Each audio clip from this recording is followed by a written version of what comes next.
जय हिंद दोस्तों, नमस्कार। कैसे हैं आप सब? उम्मीद है एकदम शानदार, लाजवाब, जबरदस्त, बेहतरीन, जिंदाबाद। अपनी तैयारी में बड़े ही बेहतरीन, शानदार अंदाज में आप सभी जुटे हुए। आशा करता हूं कि आप सभी ने फेस्टिवल को बहुत अच्छे से एंजॉय किया होगा। होली आप सभी ने बहुत बढ़िया तरीके से मनाई होगी। लेकिन अब मैं ये भी कहूंगा, देखिए, होली से पहले मैंने आपसे ये भी कहा कि भाई अच्छे से सभी को होली खेलनी है। जिसके मन में है कि होली खेलनी ही है तो फिर वो आराम से होली खेलना। अब आशा करूंगा कि भाई जिन्होंने बढ़िया से होली खेली होगी उसी उतने ही बढ़िया मन से आप सभी अपनी तैयारी में भी अब दोबारा से इन्वॉल्व हो गए होंगे। ऐसा नहीं है कि आप सभी उन्हीं बातों को बस याद कर करके पीछे रह रहे होंगे।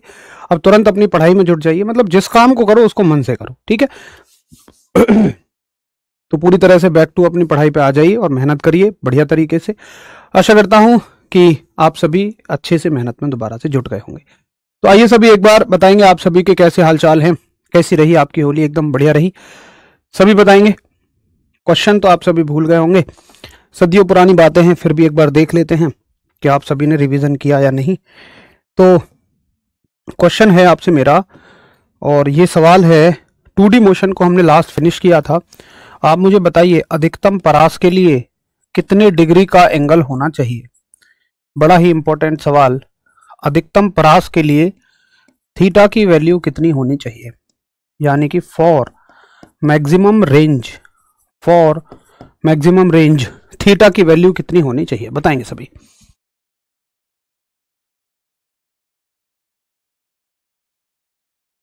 तो बहुत बढ़िया, कुछ बच्चों ने छुट्टी के समय में सारे सब्जेक्ट का रिवीजन किया था, बड़ी अच्छी बात थी, वेरी गुड। आप थोड़ा सा तो कहीं ना कहीं आगे हो जाएंगे। होली नहीं खेली, बची हुई क्लास कंप्लीट की, ये भी अच्छा था। और जिन्होंने होली खेली उनके आंसर आ रहे हैं कि बहुत अच्छी होली रही, बहुत ही बढ़िया है। थोड़ा होली खेले होंगे तो एक रिफ्रेशमेंट भी मिला होगा, अब पढ़ाई करने में और भी मजा आएगा। तो सभी का एकदम बढ़िया आंसर आता हुआ, और लग रहा है कि हाँ आप सभी के दिमाग में चीजें हैं। शायद इस चैप्टर का तो रिवीजन ना भी किया हो, बट लग रहा है कि हाँ बगैर रिवीजन के भी इंपॉर्टेंट चीजें तो आपके दिमाग में फिक्स हो ही जाती हैं। और आप सभी का आंसर है 45 degree. Very good. Maximum range कितने डिग्री पर रहेगी? 45 डिग्री के एंगल पे अधिकतम परास आपकी रहती है। चलो बहुत बढ़िया। अब देखिए आगे चलेंगे, और आज जो हम चैप्टर शुरू करेंगे, जैसा कि आप सभी देख पा रहे हैं, फ्रिक्शन यानी कि घर्षण। तो घर्षण के बारे में बात कर लेते हैं। तो आप सभी हेडिंग डालेंगे फ्रिक्शन यानी कि घर्षण।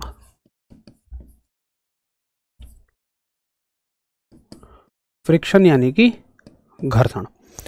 अब देखिए घर्षण क्या रहता है। आप मुझे एक बात बताइए, मान के चलिएगा कि ये मेरे पास एक बॉक्स है, ठीक, और मैंने इसको एक सतह पे रखा जो कि खुरदरी सतह है। ये मेरे पास एक रफ सरफेस है, ये मेरे पास एक खुरदरी सतह है, ठीक है, खुरदरी सतह। और फिर इसी बॉक्स को उठा के मैंने एक चिकनी सतह पर रख दिया। इस बॉक्स को मैंने उठाया और यहां पर मान लो ऑयल पड़ा हुआ है, ऑयल। तो ये सतह कैसी हो गई? ये चिकनी हो गई, ये स्मूथ सरफेस हो गया, ठीक है।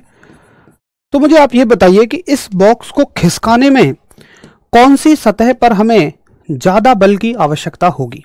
बताइए, इस बॉक्स को खिसकाने में हमें कौन सी सतह पर ज्यादा बल की आवश्यकता होगी? रफ पे या स्मूथ पे, खुरदरी पे या चिकनी पे? तो आप सभी ये कहेंगे कि हमें खुरदरी सतह पर ज्यादा बल लगाने की आवश्यकता होगी, रफ सरफेस पर ज्यादा फोर्स लगाने की हमें आवश्यकता होगी, ठीक है। अच्छा एक बात बताओ कि आखिर यहां पे ऐसा क्या है? भाई मान के चलो कि ये बॉक्स 10 किलो का है, तो बॉक्स तो यहां भी 10 ही किलो का है। तो जितना फोर्स हमें यहां लगाना पड़ा, यहां थोड़ा ज्यादा ही लगाना पड़ेगा खींचने के लिए। तो वो ज्यादा क्यों लगाना पड़ा? ज्यादा इसलिए लगाना पड़ा क्योंकि खुरदरी सतह पर इसकी गति की दिशा के विपरीत दिशा में, डायरेक्शन ऑफ मोशन के ऑपोजिट डायरेक्शन में एक बल लगता है। ऐसा आप पढ़ते हैं, है ना। आप ये पढ़ते हो कि अगर ये गति की दिशा है तो विपरीत दिशा में एक फोर्स लगता है। लगा तो वो यहां पर भी है, लेकिन उसकी वैल्यू बड़ी ही कम है। अब चलो तुम ऐसा पढ़ते हो, इसी को तुम घर्षण बल कह देते हो। लेकिन अगर हम थोड़ा गहराई से सोचें तो आप ये बताओ कि ये फोर्स, भाई इसको लगाने आप आए, इसको लगाने कौन आया? इसको लगाने तो कोई भी नहीं आया। तो दरअसल ये कोई फोर्स ऐसे कोई लगाता नहीं है। समझो ये फोर्स कहाँ से लगता है। अगर मैं इतने हिस्से को माइक्रोस्कोप से जूम करूंगा तो मैं ये पाऊंगा कि कोई भी सतह जो तुम्हें बिल्कुल चिकनी दिखती है, जो तुम्हें बिल्कुल स्मूथ नजर आती है, वो दरअसल चिकनी होती नहीं है, वो बिल्कुल स्मूथ होती नहीं है। हर सतह देखिए ऐसे करके होती है, ऐसे। और जब तुम इस पे किसी बॉक्स को खिसकाओगे, मान लो तुम्हें भाई इसी बॉक्स को खिसकाना है, तो तुम्हें बताइए क्या करना होगा। इसकी जो ये वैलीज हैं, यानी कि इसकी जो घाटियां हैं, इनको तोड़ना पड़ेगा। भाई इसको आगे बढ़ाना है तो तुम्हें इसको तोड़ के ही तो आगे बढ़ना होगा, इसलिए तुम्हें ज्यादा बल लगाना पड़ता है। लेकिन अगर इसी पे मैं ऑयल डाल दूं तो फिर इसको तोड़ना नहीं है, वो इसको फिसला देगा ऊपर और इसको ऐसे ले जाएगा आराम से। तो तुम इसी को क्या बोल देते हो, जो फालतू फोर्स लगा, जो उसकी गति का विरोध कर रहा है, तुम कह देते हो कि भाई पीछे कोई फोर्स लग रहा है, जबकि वास्तव में पीछे कोई फोर्स नहीं होता है। ठीक है, तो आपको अच्छे से याद रखना है कि घर्षण बल कहां से आता है। यह तो इसकी एक अवधारणा हो गई। इसकी परिभाषा क्या पूछी जाएगी पेपर में? पेपर में आपसे पूछा जाएगा घर्षण बल क्या होता है, तो आप कहेंगे कि गति की विपरीत दिशा में, ऐसे लिख दो, गति की विपरीत दिशा में, गति की विपरीत दिशा में लगने वाला विरोधी बल, गति की विपरीत दिशा में लगने वाला विरोधी बल। यानी कि तुम बोलोगे ये एक अपोजिंग फोर्स होता है। ये कैसा होता है? एक अपोजिंग फोर्स।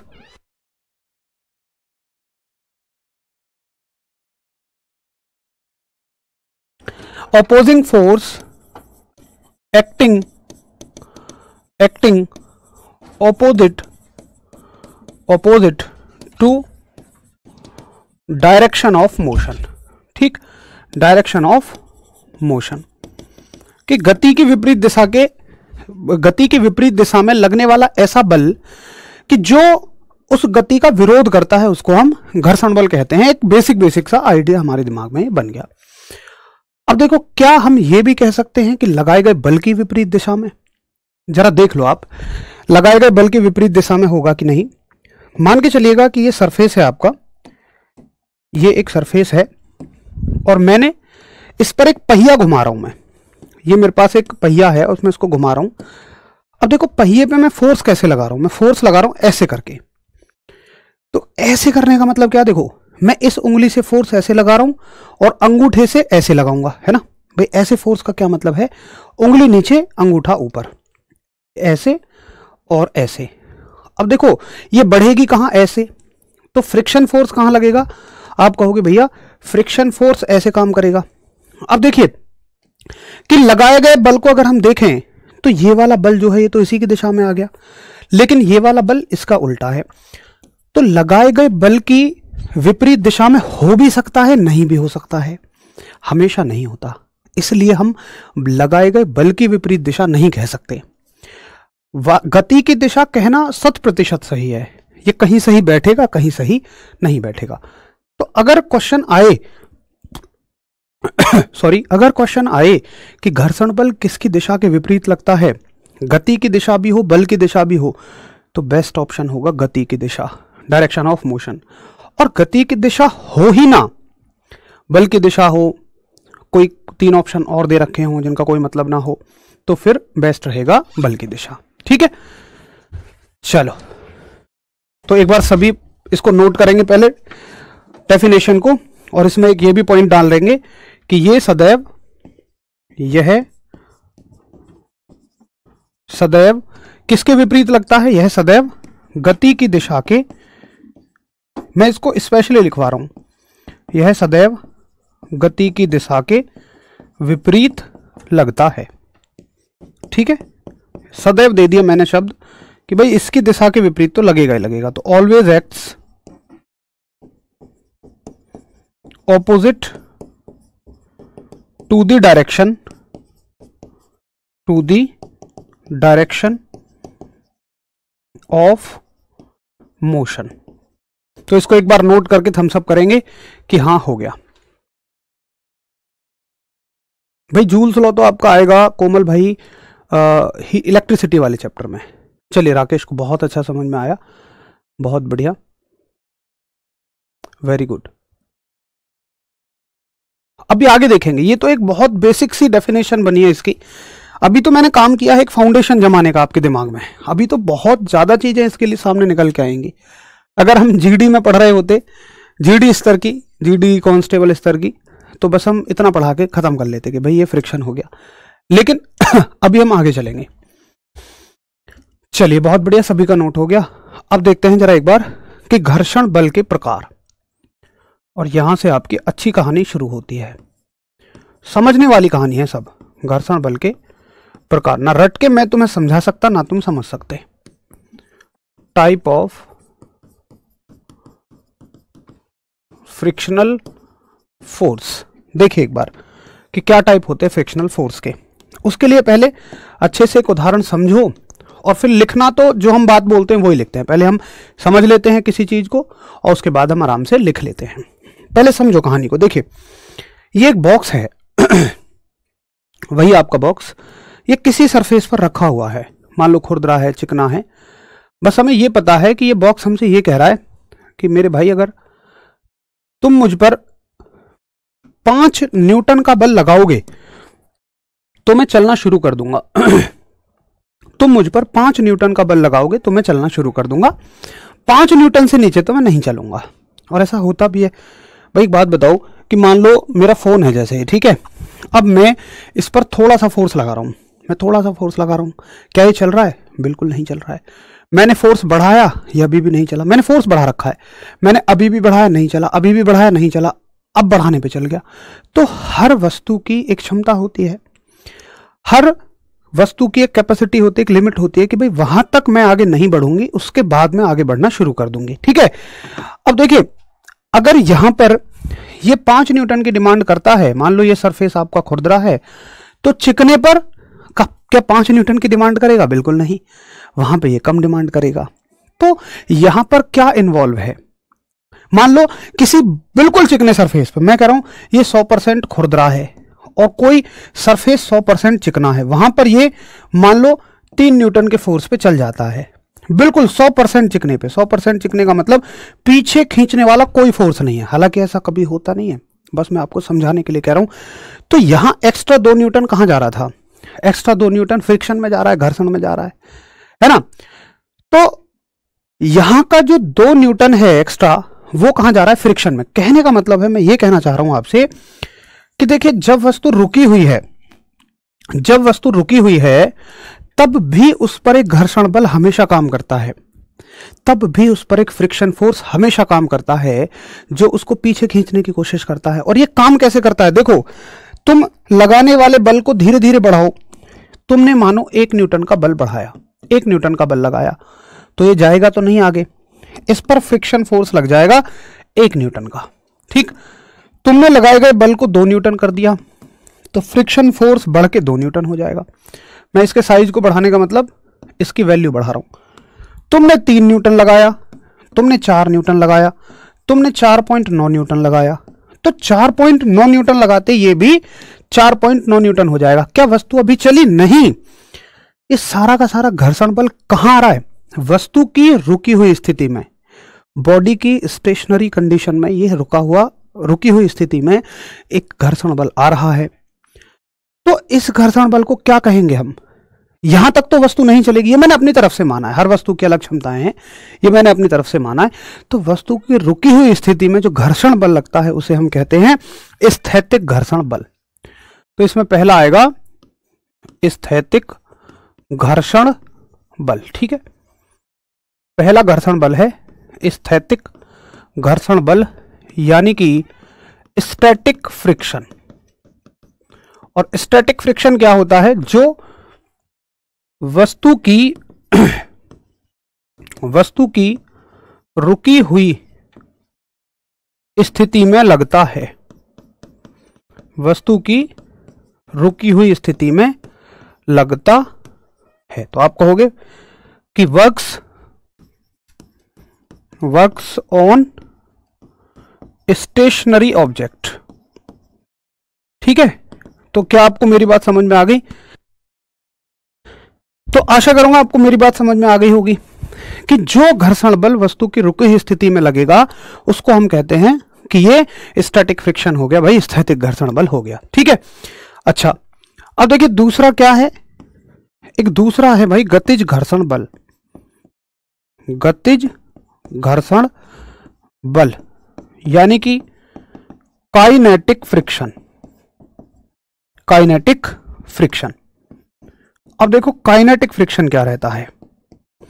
जब यह वस्तु चलना शुरू कर देगी, देखो 4.9 पे ये क्या कह रहा है बॉक्स तुमसे कि सुनो, इस सतह के हिसाब से मेरी इतनी ही क्षमता है इस वस्तु को रोक पाने की, अगर तुमने इससे आगे एक पॉइंट भी बढ़ा दिया तो मैं चलना शुरू कर दूंगी। अब तुम नहीं माने, तुमने भाई साहब कर दिया 5 न्यूटन, तो निश्चित ही आगे बढ़ना शुरू कर देगी। लेकिन एक बात बताओ, क्या आगे बढ़ते ही घर्षण बल पूरी तरह से खत्म हो जाएगा? जी नहीं। क्या ये स्थैतिक से बढ़ जाएगा या घट जाएगा? देखिए घर्षण बल तो अब भी लगेगा, लेकिन इसकी वैल्यू थोड़ी सी कम हो जाएगी। कैसे कम हो जाएगी? तुम तो भाई किसानों के बच्चे हो, तुमने बोरा खींचा होगा, तो बोरे को शुरुआत में खींचने में बस एक बार ताकत लगानी रहेगी। शुरुआत में खींचने में ज्यादा ताकत लगती है, जब एक बार वो मूवमेंट में आ जाएगा तो कैसे भारी बोरे को अकेला आदमी भी खींच के ले जाता है। तो मोशन की कंडीशन में फ्रिक्शन हल्का सा कम हो जाता है। तो फ्रिक्शन अब भी रहेगा लेकिन वो कम हो जाएगा, इतना याद रखना। तो गतिज घर्षण बल क्या होगा कि वस्तु की गतिमान स्थिति में लगता है। भाई इसी को कॉपी मारो और बस ये कह देंगे कि वस्तु की रुकी हुई की जगह चलती हुई स्थिति में लगता है या गतिज स्थिति में लगता है। शुद्ध हिंदी लिखो तो, बाकी शुद्ध ना लिखो, तुम सिंपल सी हिंदी लिखो कि भाई वस्तु की चलती हुई स्थिति में ही लगता है। वस्तु की, अरे क्या कर दिया, वस्तु की, मैंने क्या हटाया था, रुके को हटाना है ना। वस्तु की चलती हुई स्थिति में लगता है, यानी कि वर्क्स ऑन मूविंग ऑब्जेक्ट, कि भाई ये मूविंग ऑब्जेक्ट पर लगता है। ठीक है, तो ये 2 घर्षण बल हो गए। अब देखिए तीसरी चीज आप समझें कि मुझे एक बात बताओ कि घर्षण बल अब घट गया, यानी कि अगर घर्षण बल तो मैक्सिमम 4.9 था, 5 पे वस्तु चल जाएगी, तुमने 5 न्यूटन का बल यहां लगाया, यहां, अब वस्तु चल गई तो ये घर्षण बल कम होना शुरू हो जाएगा। हो सकता है कि चलने की अवस्था में ये 4.9 न्यूटन हो जाए। तो एक बात बताओ मुझे कि इन सभी में सबसे अधिकतम कौन है? तो तुम कहोगे सबसे अधिकतम ये है। और ये कहां का अधिकतम है? ये अधिकतम है रुकी हुई स्थिति का सबसे अधिकतम। रुकी हुई स्थिति का सबसे अधिकतम ये है। इसके बाद कभी ये ज्यादा नहीं होगा अगर वस्तु चल देगी तो। तो रुकी हुई स्थिति का सबसे अधिकतम जो बल होता है, इसकी खास बात यह है कि इस पर ये तुमसे ये कह रहा है कि इसके बाद वस्तु चलना शुरू कर देगी। इस स्थिति में इससे ज्यादा घर्षण बल नहीं संभव है। तो एक तीसरा घर्षण बल और बनाया हमने, चूंकि ये कुछ स्पेशल है, कुछ खास है, तो इसकी एक अलग कैटेगरी बनाई और हमने कहा, उसको बोल दिया सीमांत घर्षण बल।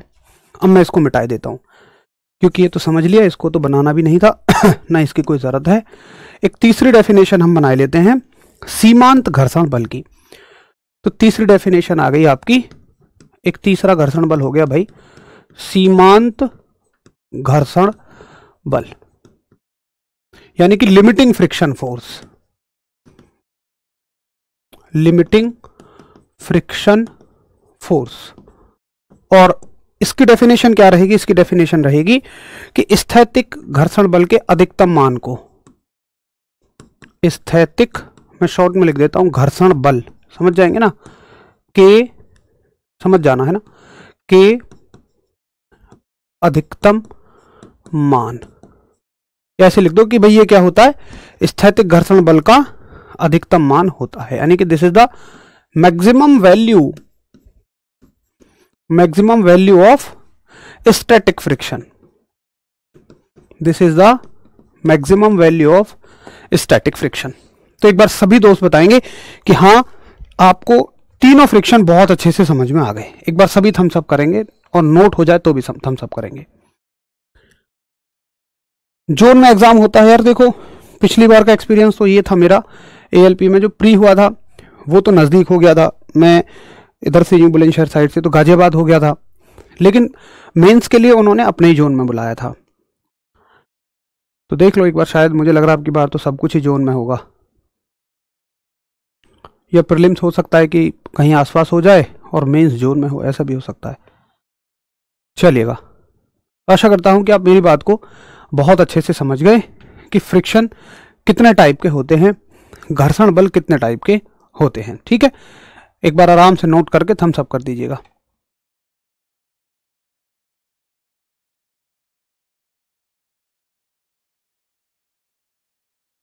भाई एग्जाम में दोनों चीजें ज्यादा आती हैं यार, न्यूमेरिकल मतलब दोनों चीज़ों का ठीक वेटेज रहेगा, न्यूमेरिकल भी रहेंगे, थ्योरी भी रहेगी। थ्योरी के क्वेश्चंस वैसे ज़्यादा होते हैं, कॉन्सेप्ट बेस होते हैं, तो थ्योरी आपकी ज़्यादा रहेगी, न्यूमेरिकल रहेंगे फिर भी कंपैरेटिवली।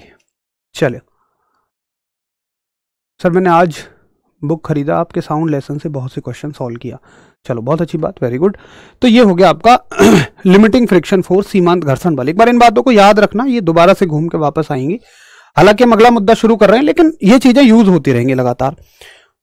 अच्छा, अब देखो मैं एक ग्राफ बनाना चाहूं, अगर कभी कभी एक ग्राफ भी पूछ लिया जाता है, ये बड़े ऊंचे लेवल की बात है वैसे तो, लेकिन चूंकि आपका लेवल भी कम नहीं है, क्या पता पूछ ले। तो वो पूछता है आपसे ग्राफ किस किस के बीच में, तुम्हारे द्वारा लगाए गए बल के बीच में और घर्षण बल के बीच में, फ्रिक्शन फोर्स के बीच में। तो तुम बस ऐसे याद रखो कि फ्रिक्शन फोर्स के बीच में पूछ रहा है, घर्षण बल के बीच में पूछ रहा है। ठीक है, कि भाई फ्रिक्शन फोर्स है यहाँ, बाकी ज़्यादा हमें कुछ याद नहीं रखना, फ्रिक्शन फोर्स यानी कि घर्षण बल। तो देखिए घर्षण बल क्या होता है, कहीं भी किसी भी स्थिति में पहले तो ये बढ़ेगा, धीरे धीरे बढ़ेगा। वो कौन सा घर्षण बल है जो धीरे धीरे बढ़ेगा? ये है आपका स्थैतिक घर्षण बल, स्टैटिक फ्रिक्शन। कि भाई तुम 1 न्यूटन बल लगाओगे तो ये भी 1 न्यूटन होगा, तुम 2 लगाओगे ये भी 2, तुम 3 लगाओगे ये भी 3, तुम 4 लगाओगे ये भी 4, तुम 5 लगाओगे तो ये 5 नहीं होगा। इसकी अपनी क्षमताएं हैं। हो सकता है भाई उस स्थिति के लिए 4.9 से ज़्यादा ही ना जा पा रहा हो, या किसी स्थिति के लिए 10 से ज़्यादा ना जा पा रहा हो, तो तुम 9 लगाओगे ये 9 होगा, तुम 10 लगाओगे तो ये 10 नहीं होगा, ये 9.9 पर रुक जाएगा। तो ये मैक्सिमम स्थिति है, ये पूरा का पूरा स्थैतिक घर्षण बल है, उसका अधिकतम मान ये है, इसकी मैक्सिमम स्थिति है। उसके बाद ये गति में आ जाएगा और गति में हल्का सा कम होगा, और गति में फिर ये कांस्टेंट हो जाएगा, यानी जितना है उतना ही हमेशा ये रहेगा। तो इतनी जो वैल्यू है, ये जो इतनी वैल्यू है, ये क्या है आपकी? ये है आपकी स्टैटिक फ्रिक्शन की। ये कौन सा है आपका? स्थैतिक घर्षण बल है इतना पूरा।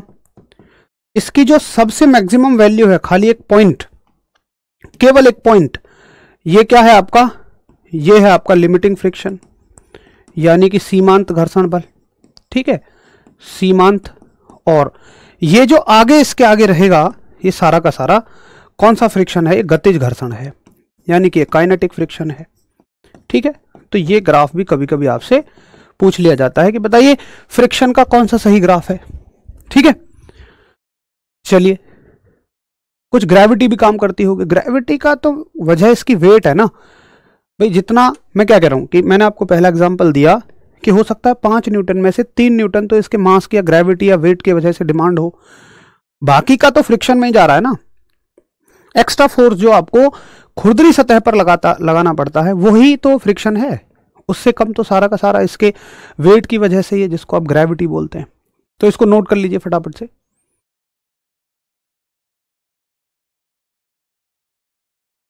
चलो,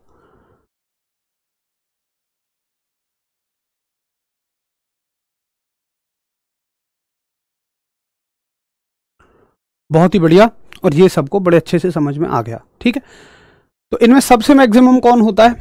सबसे मैक्सिमम लिमिटिंग फ्रिक्शन रहता है, यानी सीमांत घर्षण का मान सबसे अधिकतम इसमें रहता है। भाई बुक ले लो आप कोई प्रीवियस ईयर क्वेश्चंस की, बहुत सारी बुक हैं। Static and limiting friction equal होता है क्या? अरे भाई साहब, जब इक्वल होते तो फिर ये दो क्यों आते? इसका मतलब तुम ध्यान से नहीं सुन रहे हो मेरे शेर। दुर्गेश गिरी जी, लिमिटिंग फ्रिक्शन एक पॉइंट है बस, यहां से यहां तक के सारे पॉइंट पे स्टैटिक है, इसकी मैक्सिमम वैल्यू लिमिटिंग फ्रिक्शन है। स्टैटिक की मैक्सिमम वैल्यू लिमिटिंग फ्रिक्शन है। भाई तुम्हारे घर में जो सबसे बड़े होंगे उम्र में, उनको मुखिया बोला जाएगा, तो क्या वो सबके बराबर होंगे? नहीं, अरे वो मुखिया हैं कुछ खास वजह से, इनका दूसरा नाम है कुछ खास वजह से। ठीक है, चलो आगे देखिएगा। अब इसके कुछ नियम होते हैं, घर्षण के कुछ नियम होते हैं, और वहां से आपको कुछ बहुत अच्छी अच्छी बातें सीखने को मिलेंगी। घर्षण के नियम यानी कि लॉज ऑफ फ्रिक्शन। तो वैसे तो इनमें एक नियम ही इंपॉर्टेंट है और अच्छा है, उसको सबसे बाद में पढ़ेंगे, पहले बाकी को पढ़ लो। इंपॉर्टेंट तो सारे ही हैं लेकिन वो बड़ा है थोड़ा। पहला देखिए, घर्षण बल घर्षण बल वस्तु के वेग या संपर्क सतह पर निर्भर नहीं करता, यानी कि बॉडी कितनी तेज चल रही है, अगर चलना शुरू उसने कर दिया एक बार, अब वो धीमे चले या स्लो चले, काइनेटिक फ्रिक्शन सेम रहेगा। और आप देखिए मैंने ग्राफ भी ऐसे ही बनाया है कि ये कैसा रहेगा, बिल्कुल सेम रहेगा। एक बार बॉडी ने चलना शुरू कर दिया तो बॉडी तेज चले या धीमी चले कोई मतलब नहीं है, फ्रिक्शन हमेशा बराबर रहेगा। ठीक है। अच्छा, ना ही इस बात पर निर्भर करता फ्रिक्शन, जैसे मेरा फोन है कि चाहे मेरे हाथ पे इतने सरफेस पे रखा है या फिर ये केवल इतने सरफेस पे टिका हुआ है। देखो हथेली ऐसे रखूंगा तो पूरे सरफेस पे आएगा, अब मान लो मैंने ऐसे कर लिया अपना हाथ तो हथेली के कुछ ही सरफेस पे टिक रहा है, तो फ्रिक्शन बराबर होगा। देखो जितना फोर्स मुझे यहां इसे खींचने में लग रहा है, अभी मेरे हाथ का संपर्क एरिया बहुत ज्यादा है इसके साथ, ये वाला, अब मैंने ऐसे हथेली कर ली तो केवल इतने से हिस्से पे है, तो इतने हिस्से पे ऐसा नहीं है कि तुम्हें कम लगाना पड़ेगा, नहीं, फ्रिक्शन उतना ही लगाना पड़ेगा। तो लगाया गया घर्षण बल, फ्रिक्शन जो है वो कभी भी कांटेक्ट एरिया और वेलोसिटी पर डिपेंड नहीं करता।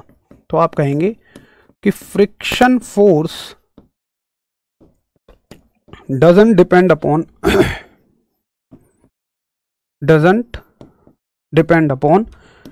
Area of contact and velocity, कि ये कभी भी एरिया ऑफ कॉन्टैक्ट और वेलोसिटी पर निर्भर नहीं करता है। ठीक है। अच्छा, दूसरा, तो भाई ये फिर निर्भर किस पर करता है? ये निर्भर करता है बॉडी के सरफेस के टाइप पे, सतह के प्रकार पे, वो चिकना है या खुरदरा है, तो ये सतह के चिकने और खुरदरेपन पर निर्भर करता है। ठीक, ये किस पर निर्भर करता है? सतह के, ये दूसरा नियम है, ये पहला नियम है, ये दूसरा नियम है। मतलब ऐसा नहीं है कि पहला दूसरा फिक्स है, ये सारे नियम हैं। सतह के चिकने या खुरदरेपन पर, सतह के चिकने या खुरदरेपन पर निर्भर करता है। भाई चिकनी सतह पर कम फ्रिक्शन लगेगा और खुरदरी पर ज्यादा लगेगा, तो आप लिखेंगे कि डिपेंड्स अपॉन स्मूथनेस और रफनेस, डिपेंड्स अपॉन स्मूथनेस और रफनेस ऑफ सरफेस। ठीक है। अच्छा, अब देखिए, चलो ये तो बात हमने कह दी कि भाई ये चिकनी सतह है या खुरदरी सतह है। अच्छा, हो सकता है हम इतना कह दें कोई सतह ज्यादा ही खुरदरी है, कि भाई ज्यादा खुरदरी है या ज्यादा चिकनी है तो ज्यादा चिकनी है, लेकिन साइंस ऐसे नहीं चलता। साइंस हमेशा नंबर की फॉर्म में चलता है। साइंस को एक अंक चाहिए कि भाई ये सतह इतने नंबर चिकनी है, इतने नंबर से तुम इसको डिफाइन करो। तो इसके लिए हमें क्या लेके आते हैं? एक गुणांक लेके आते हैं जिसका नाम होता है घर्षण गुणांक। घर्षण गुणांक यानी कि coefficient of friction, coefficient of friction, जिसको हम दिखाते हैं सिंबल म्यू से। यू के नीचे ऐसे निकाल दो, ये म्यू हो जाएगा। और म्यू क्या बताता है? म्यू बताता है सतह का चिकना या खुरदरापन। ठीक है। तो सतह का चिकना या खुरदरापन तुम्हें कौन बताएगा? कोएफिशिएंट ऑफ फ्रिक्शन बताएगा, घर्षण गुणांक बताएगा। देखिए, म्यू की वैल्यू अगर ज्यादा है, म्यू की वैल्यू ज्यादा है तो सतह कैसी है? खुरदरी है। ठीक है, यानी कि रफ है। और अगर म्यू की वैल्यू कम है तो सतह कैसी है? चिकनी है। आप ये अंदाजा लगाओगे, यानी कि स्मूथ है। यानी कि अगर मान लो तुम्हें बस मैं ये बोलूं कि एक सरफेस है, ना तुमने देखा ना मैंने देखा, मान लो कहीं बंद सरफेस है, वो किसी कमरे में बंद है, मैं नहीं देख पा रहा हूं ना तुम देख पा रहे हो, बट उसकी म्यू की वैल्यू है 0.1 और एक सरफेस है जिसकी वैल्यू है 0.7। तो तुम ये अंदाजा लगा सकते हो इससे कि कौन सी सतह चिकनी है और कौन सी खुरदरी है। आप कहोगे कि जिसका कोएफिशिएंट ऑफ फ्रिक्शन घर्षण गुणांक 0.7 है ये सतह खुरदरी है और 0.1 वाली सतह चिकनी है। तो कोई भी गुणांक हमेशा इसलिए बताया जाता है ताकि उसकी प्रॉपर्टीज पता लग सकें। किसी सतह के बारे में पता लगाना है तो ऐसा गुणांक ले आए। तो गुणांकों का काम ये होता है उसके बारे में जानकारी देना। तो एक बार सभी दोस्त बताएंगे कि यहां तक आपको समझ में आ चुका है और इसका कोई मात्रक नहीं होता, गुणांकों का कभी कोई मात्रक नहीं होता, ठीक है। इसकी मात्रक ये मात्रकहीन है, मैं डायरेक्ट लिख देता हूं, और विमाहीन है। अब तो आप समझ गए होंगे कि जिसका मात्रक नहीं उसकी विमा नहीं। जो यूनिटलेस है वो निश्चित तौर पर डायमेंशन लेस भी होगा ही, ठीक है। तो एक बार सभी दोस्त नोट करेंगे और थम्स अप करेंगे कि इतना नोट हो गया और समझ में भी आ गया।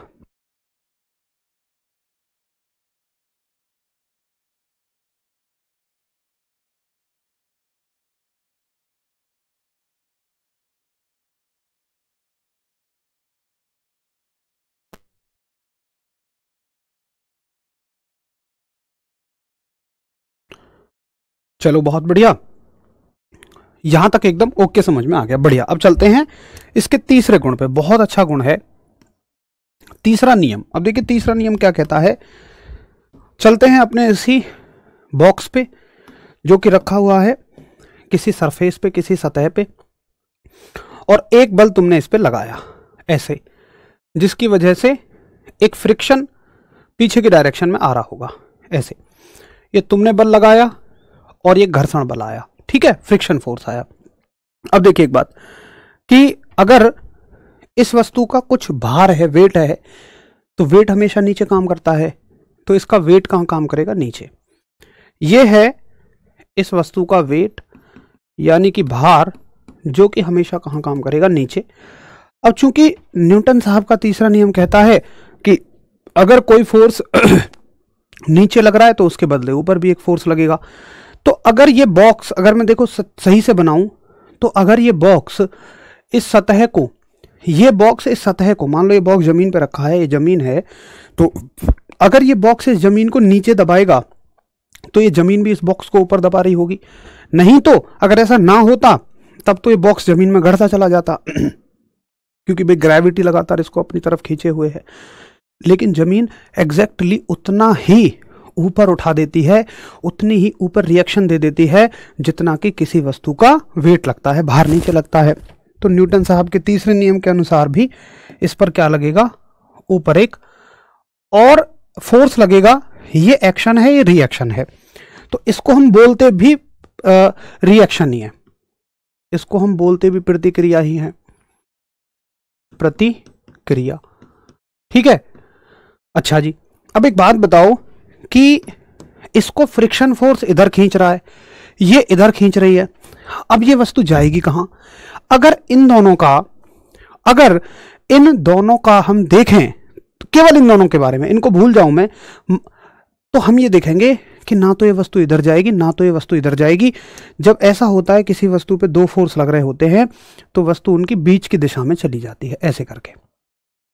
तो यहां इसको बोलते हैं हम कि इन दोनों का परिणाम है, इन दोनों का, इसको बोलते हैं परिणामी यानी कि रिजल्टेंट, ठीक है, इन दोनों का रिजल्टेंट है। और यहां जो कोण बनेगा, यहां जो एंगल बनेगा, इसको बोलते हैं हम थीटा। अब ये सारी चीजें मैंने आपको एक साथ ही बता दी हैं।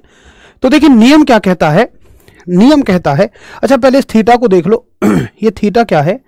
ये थीटा है, इसको बोलते हैं हम घर्षण कोण, घर्षण कोण यानी कि फ्रिक्शन एंगल। तो कोई ना आपसे ये नहीं पूछेगा कि फ्रिक्शन एंगल क्या होता है, बस आप भाई कह देना, पूछेगा नहीं वैसे, बस आपको याद रखना है कि भाई घर्षण कोण क्या होता है कि रिएक्शन और रिजल्टेंट के बीच का कोण, यानी प्रतिक्रिया और परिणामी के बीच का कोण। लेकिन कभी आपसे कोई ये पूछेगा ही नहीं। आपसे क्या पूछेगा? आपसे पूछेगा कि इनमें से कौन सा रिलेशन करेक्ट है। तो देखो, अगर ये कोई सरफेस है तो इसका कुछ कोएफिशिएंट ऑफ फ्रिक्शन रहेगा जो इसके चिकनेपन या खुरदरेपन को बताएगा। तो एक फॉर्मूला निकल के आता है म्यू बराबर टेन थीटा। ये कहां से निकल के आता है? डेरिवेशन होती है। क्या हमें करनी है? कोई जरूरत नहीं है, बस आपको याद रखना है कि म्यू बराबर टेन थीटा होता है। छोटा मोटा कोई सवाल भी बन जाता है, कैसे पूछेगा? जैसे एग्जांपल दे देगा, आपसे पूछेगा क्वेश्चन कि किसी सरफेस के लिए थीटा की वैल्यू 30 डिग्री है, ठीक है, तो बताओ घर्षण गुणांक की वैल्यू कितनी होगी, म्यू की वैल्यू कितनी होगी? तो तुम कहोगे भाई म्यू बराबर टेन थीटा, तो म्यू बराबर टेन 30, ऐसे न्यूमेरिकल आ जाते हैं। और टेन 30 की वैल्यू 1/√3। ये कहां से आई भाई साहब? ये तो टेबल से आती है, तो इसका आंसर हो गया 1/√3। आप सॉल्व करना चाहें तो 1.732 कर लो, हो सकता है ऑप्शन में इसको भी सॉल्व करके हो, वो आप एक बार देख लेना। तो ऐसे ऐसे करके इससे छोटे मोटे कोई सवाल पूछे जा सकते हैं। बिल्कुल बिल्कुल रितेश, बिल्कुल कह सकते हैं। लेकिन घर्षण का तीसरा नियम क्या है आखिर? नियम क्या है वो? तो नियम ये है, नियम कहता है कि जो घर्षण बल है, जो फ्रिक्शन फोर्स है, फ्रिक्शन फोर्स जो आपका घर्षण बल है, ये सीधा अनुक्रमानुपाती होता है प्रतिक्रिया के। इसको नॉर्मल रिएक्शन कहिए, कोई दिक्कत नहीं है, चाहे रिएक्शन कहिए, कोई दिक्कत नहीं है। कि ये सीधा सीधा, उल्टा लिख दिया मैंने, इंग्लिश में हिंदी लिख दी, हिंदी में इंग्लिश लिख दी, कोई बात नहीं, कर लेते हैं। कि ये सीधा सीधा किसके अनुक्रमानुपाती है? कि भाई ये सीधा सीधा रिएक्शन के अनुक्रमानुपाती है, प्रतिक्रिया के सीधा सीधा अनुक्रमानुपाती है। क्या? फ्रिक्शन फोर्स की। Friction force directly proportional to है रिएक्शन के। अरे रिएक्शन को हम एन से दिखा लेते हैं ना, आर से दिखाओ, एन से दिखाओ, लेकिन इस चैप्टर में हम हमेशा एन से दिखाते हैं। इस बात का क्या औचित्य है भाई? इस बात का औचित्य ये है कि देखो, जितना ज्यादा ये इसका वेट होगा, उतनी ज्यादा नॉर्मल रिएक्शन लगेगी, उतना ही ज्यादा फ्रिक्शन होगा। यानी उसी सतह पर अगर हल्की वस्तु को खींचने में 4 न्यूटन फ्रिक्शन फोर्स एक्स्ट्रा देना पड़ रहा है, तो भारी वस्तु को खींचने में ज्यादा फ्रिक्शन फोर्स देना पड़ेगा उसी सतह पर। तो ये कहता है कि घर्षण बल जो है वो इस प्रतिक्रिया पर भी निर्भर करता है। अब हम यहां से जब इस डायरेक्टली प्रोपोर्शनल को हटाते हैं, एक नियतांक हम लेके आते हैं, तो नियतांक होता है म्यू। जब हम डायरेक्टली प्रोपोर्शनल को हटाएंगे तो हम क्या लेके आते हैं? एक नियतांक लेके आते हैं, और ये नियतांक क्या रहेगा? आपका म्यू। और म्यू क्या है? Coefficient of friction.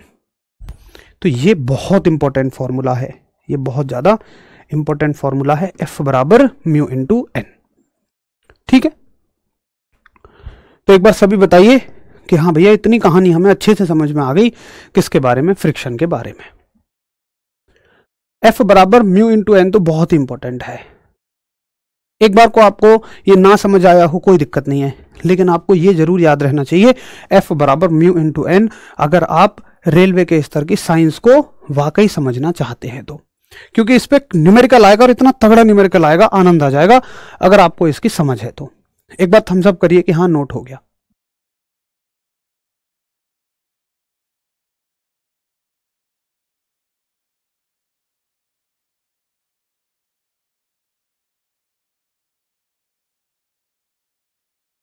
बहुत अच्छे से समझ में आ गया, आज तक रटा था, बहुत बढ़िया, very good. Chapter wise and में टेस्ट लिया करो। लग रहा है मनोज शायद आप अभी जुड़े हैं, शुरू से आप नहीं जुड़े हुए ना, तो मैं हर एक चैप्टर के न्यूमेरिकल भी कराता हूं भाई। न्यूमेरिकल भी आ सकता है, थ्योरी भी आ सकती है। देखो थ्योरी आई तो पूछ लेगा इनमें से कौन सा ठीक है, कि घर्षण गुणांक किसके बराबर होता है, sine theta, cos theta, tan theta, cot theta, ऐसे थ्योरी आ जाएगी। न्यूमेरिकल आया ऐसे आएगा। यहां से डायरेक्ट पूछ लेगा इनमें से कौन सा सही है, एफ बराबर म्यू एन, एफ बराबर म्यू बाई एन, एफ बराबर एन बाई म्यू, एफ बराबर म्यू स्क्वायर एन, कुछ भी आ सकता है। तो यहां से तो थ्योरी बन रही है अभी, न्यूमेरिकल तो बड़ा छोटा सा बना है। और आपके स्तर पे ना न्यूमेरिकल कोई बहुत तोप बनते भी नहीं है, और अगर बहुत तोप कोई बनता भी है तो वो किसी से सॉल्व नहीं होगा आपके स्तर पे, सब छोड़ के आ रहे होंगे। न्यूमेरिकल बनेगा, फॉर्मूला बेस्ड बनेगा, आपके करने लायक बनेगा। ठीक है, अब देखो एक क्वेश्चन हम लेते हैं, एक सवाल मैं आपसे पूछूंगा। क्वेश्चन है मेरा कि बताइए, ये मेरे पास एक ब्लॉक है, इस पर हमने फोर्स लगाया मान लो 10 न्यूटन का, ठीक, ये मैंने 10 न्यूटन का फोर्स लगाया इस पर, और इसका जो मास है मान लो वो है 50 किलो, ठीक है, 50 किलो इसका मास है। और जी की वैल्यू अब चाहो तो 10 ले लो, 10 मीटर पर सेकेंड स्क्वायर, ठीक है। और कोएफिशिएंट ऑफ फ्रिक्शन जो है जिस सरफेस पर ये रखा है, यहां पर कोएफिशिएंट ऑफ फ्रिक्शन है 0.1। तो मुझे तुम इस पर लगने वाला फ्रिक्शन फोर्स बताइए, इस पर लगने वाला घर्षण बल बताइए, ये सवाल आपसे पूछा जाएगा। हल्की सी मदद मैं कर देता हूं आपकी कि भाई फ्रिक्शन फोर्स क्या रहेगा आपका। फ्रिक्शन फोर्स होता है म्यू इंटू एन, ये हमने सीखा। म्यू तो 0.1 है, एन क्या है, एन देखिए किसके बदले लगती है, एन होती है नॉर्मल रिएक्शन जो कि हमें मिलती है किसी वस्तु के वेट के बदले। और मैंने क्या बताया था कि नॉर्मल रिएक्शन एग्जैक्टली वेट के बराबर होगी, उस वस्तु के एग्जैक्टली भार के बराबर होगी, है ना। तो वेट कैसे निकालते हैं, एम गुणा जी। अब यहां से आगे तुम करके दिखाओ कि कितना हो जाएगा फ्रिक्शन फोर्स, बताओ। न्यूमेरिकल अब मैं आपको करवा रहा हूं एक अच्छा, वो तो बिल्कुल फॉर्मूला बेस्ड था।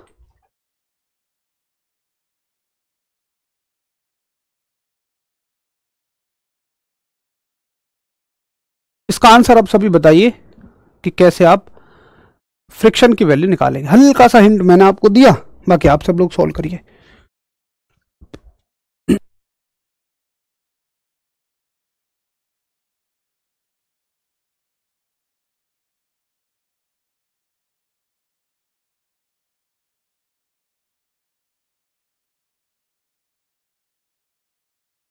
ठीक है, चलो, तो आप सभी का आंसर आना शुरू हो गया और आप सभी कह रहे हैं 50 न्यूटन। देखो शायद कैसे कैलकुलेट किया आपने, अगर मैं सही हूं तो आप कह रहे हो एम गुणा जी, एम की वैल्यू 50, जी की वैल्यू 10, तो ये तो हो जाएगा 500 न्यूटन।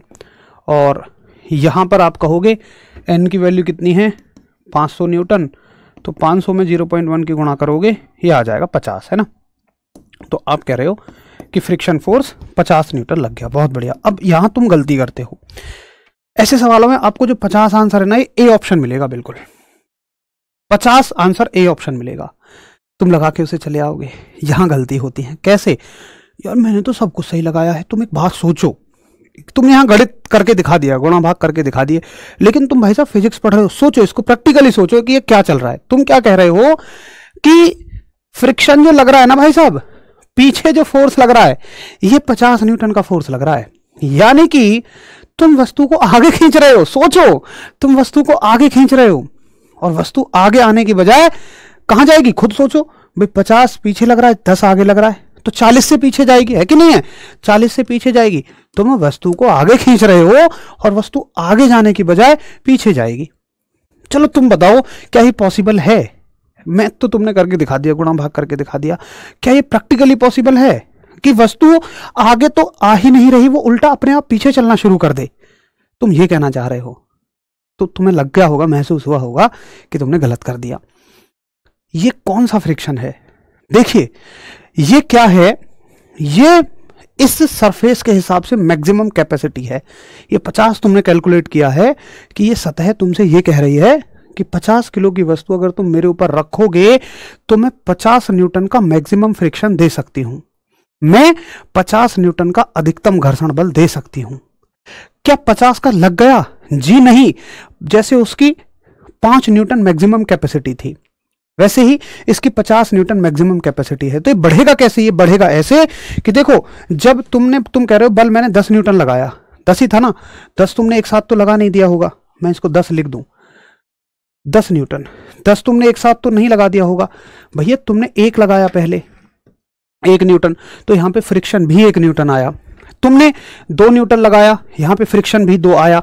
तुमने 10 न्यूटन लगाया, यहां पे फ्रिक्शन भी 10 न्यूटन आएगा। तुम अभी 15 न्यूटन लगाओ, यहां पे फ्रिक्शन भी 15 न्यूटन आ जाएगा। तुम 49 न्यूटन लगाओ, यहां पे फ्रिक्शन भी 49 न्यूटन आ जाएगा। तुम 50 न्यूटन लगाओ, यहां पे फ्रिक्शन भी 50 आ जाएगा। तुम 51 न्यूटन लगाओ, यहां पे फ्रिक्शन 50 ही रहेगा, समझे। तुम यहां पे 55-60 न्यूटन लगाओ, अब यहां पे फ्रिक्शन 50 ही रहेगा, क्योंकि इस सरफेस के हिसाब से मैक्सिमम क्षमता ही 50 न्यूटन की है। तो फ्रिक्शन फोर्स यहां पे ये नहीं है, फ्रिक्शन फोर्स है तुम जितना बल यहां लगा रहे हो उतना ही तुम्हें फ्रिक्शन फोर्स मिलता रहेगा। तो ऐसे सवालों में जहां घर्षण बल ज्यादा आए तो घर्षण बल ये उत्तर नहीं होगा, घर्षण बल हमेशा लगाया गया बल उत्तर होगा। तो इसमें तुम क्या कहोगे कि भाई साहब फ्रिक्शन फोर्स जो है ना, जो फ्रिक्शन फोर्स है, जो घर्षण बल है, ये कितना हो जाएगा 10 न्यूटन। यानी कि जितना बल तुम यहां लगाओगे वही बल आपको घर्षण बल के रूप में मिल जाएगा। अब बोलो आया मजा? तो यहां कौन सा बल है अभी? क्या वस्तु चल रही है? नहीं, ये वस्तु नहीं चल रही है। ये वस्तु कब चलेगी? जब तुम 50 से ज्यादा बल लगा दोगे, जब तुम 51 न्यूटन बल लगा दोगे। तब तक तुम जितना भी बल लगाओगे, तब तक तुम जितना भी बल लगाते चले जाओगे, उसके हिसाब से ये बल अपने आप को एडजस्ट करता चला जाएगा। और ये कौन सा बल है? ये स्टैटिक फ्रिक्शन है, रुकी हुई स्थिति में आ रहा है। मैं एक लाइन बोलूंगा और बहुत बेहतरीन लाइन है, डायरेक्ट सवाल छपता है उससे। और मैं लाइन क्या कह रहा हूं? मैं कह रहा हूं, देखिए मैं लिखूंगा और आप मुझे बता देना कि क्या मैं सही कर रहा हूं या गलत तो नहीं कह रहा हूं कुछ। मैं ये कहना चाह रहा हूं आपसे कि जो स्टैटिक फ्रिक्शन है, जो स्थैतिक घर्षण बल है,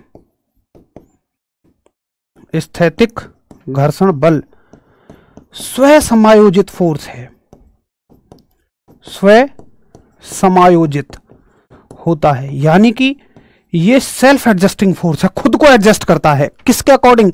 तुम्हारे द्वारा लगाए गए बल के अकॉर्डिंग। तुम जितना बल लगाओगे उतना तुम्हें यहां एडजस्ट करता हुआ नजर आएगा। ठीक है, तो ये लाइन आती है कि इनमें से कौन सा फ्रिक्शन फोर्स सेल्फ एडजस्टिंग है। तो तुम कहोगे कि सिर्फ स्टैटिक फ्रिक्शन सेल्फ एडजस्टिंग है, बाकी कोई सेल्फ एडजस्टिंग नहीं है। तो आप कहेंगे कि static friction is self adjusting. ये बहुत प्यारी लाइन है और जब तक इस सवाल को नहीं कर लेते ये कभी समझ नहीं आती। चलो, ये बहुत अच्छा सबको समझ में आया। माय बेस्ट टीचर, बाप ने बहुत अच्छा पढ़ाया, पहली बार ऐसी फिजिक्स मिली हमको सर। चलिए बहुत बढ़िया। और मुझे तो इसी बात की संतुष्टि है कि ये सवाल आपको आराम से समझ में आ रहे हैं। मुझे नहीं लगता कि ये थोड़े स्तर के सवाल हैं। छोटे स्तर के सवाल ये होते हैं फॉर्मूला बेस्ड डायरेक्ट, लेकिन ये वाकई अच्छे स्तर के सवाल हैं। अगर तुम इन्हें समझ पा रहे हो तो फिर हम दोनों की मेहनत साकार है। आप भी मेहनत से पढ़ रहे हो, बढ़िया से पढ़ रहे हो। ठीक है, चलिए तो अब इसको लास्ट करते हैं। सभी का नोट भी हो गया होगा आशा करूंगा। तो अब इसको फिनिश करते हैं और फिनिशिंग में लास्ट आएगा इसमें कि घर्षण को कम करने के उपाय।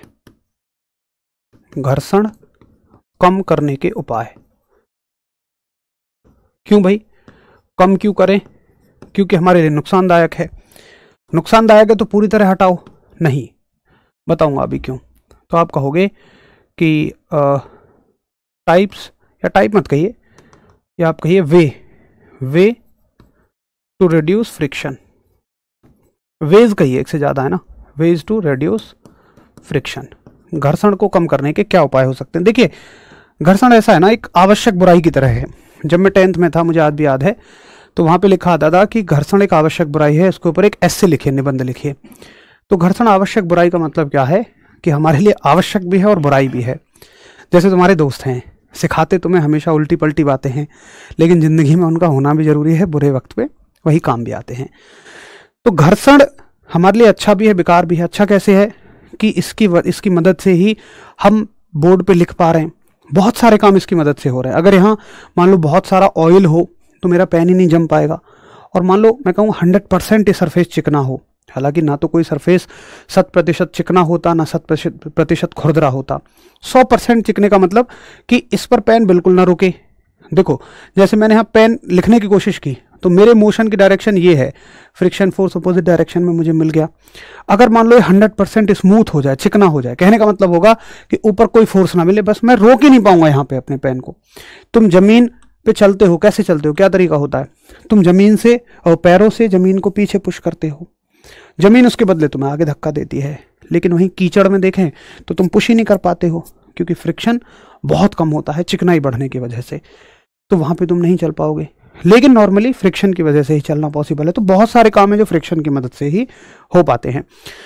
बट अगर हम मशीन्स में देखें, जैसे तो गियर हैं जिनको तुम गरारी कहते हो तो ये गियर क्या है कि जब ये चलना शुरू करते हैं तो इनके टूथ होते हैं, दांते जिन्हें बोलते हैं, अब ये एक दूसरे के ऊपर ऐसे स्लाइड करते हैं।